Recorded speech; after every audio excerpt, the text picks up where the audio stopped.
বছর বয়সও ফাস্টফুডও বয়স বাড়াইয়া আইসি প্রবাসর মাটিতে রাইতে দিনে মেহনত করিয়া প্রচুর টাকা পয়সা জমা করিয়া দেশ ফাটাইছি।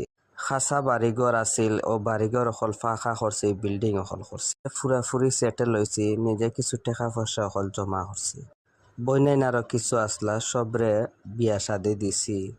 দেওয়ার পরে এখন নিজের একটা আশা হয়েছে যে দেশ গিয়া নিজে কিছু বিয়া শাদি করবো। টাকা পয়সা লইয়া সোনা গয়না লইয়া সবকিছু লইয়া আমি দেশ গেছি। গিয়া বিয়া করার উদ্দেশ্য বাড়িতে গেছি। যাওয়ার পরে আম্মারে কইছি যে আমি বিয়া করতাম। মার মনে মনে আশা আছিল যে খালাগরও বোন বিয়া করার লাগে, কিন্তু আমি আগ থাকি আমার একজন চয়েস আছিল একজন মানুষের লাগে, যে মানুষটা আমার লাগে প্রায় 8-10 বছর অপেক্ষা করিয়া আছিল। অনেক বিয়া শাদি হলর মাত আছে কিন্তু রিজেক্ট করিয়া দিছে।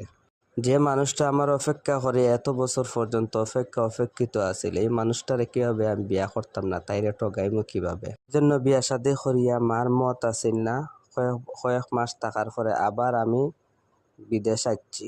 আবার পরে তারা কয়েকদিন আমার মা আমার স্ত্রীর সাথে নির্যাতন করছেন, কিন্তু আমার স্ত্রী সহ্য করিয়া গেছে, সেউরে কিছু কইছে না। না কইয়া আজকে তারা আমার স্ত্রীরে মারিলছন। মা এবং খালায় মিলিয়া তারা আমার স্ত্রীরে মারিলছন। আজ থেকে আমি এ কথা শপথ নিলাম যে আমি আর দেশের মধ্যে যাইতাম। আজ থেকে আর নিয়ত করছি এখন থেকে আর দেশে যাইতাম না। যেদিন আমার মৃত্যু হয় তাহলে যেন ইতালির মাটির মধ্যে আমার দাফন করিয়া রাখা হয়, দেশের মধ্যে যেন আর ফাটানি না হয়।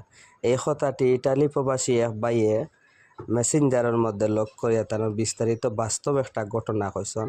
আর এই কারণে আমার মনে চাইল এই ঘটনাটা আপনার সামনে তুলিয়া ধরি। প্রবাস জীবনে কতটা কষ্ট করেন মানছে, কিন্তু আমরা বাংলাদেশের মানছে বুঝই না।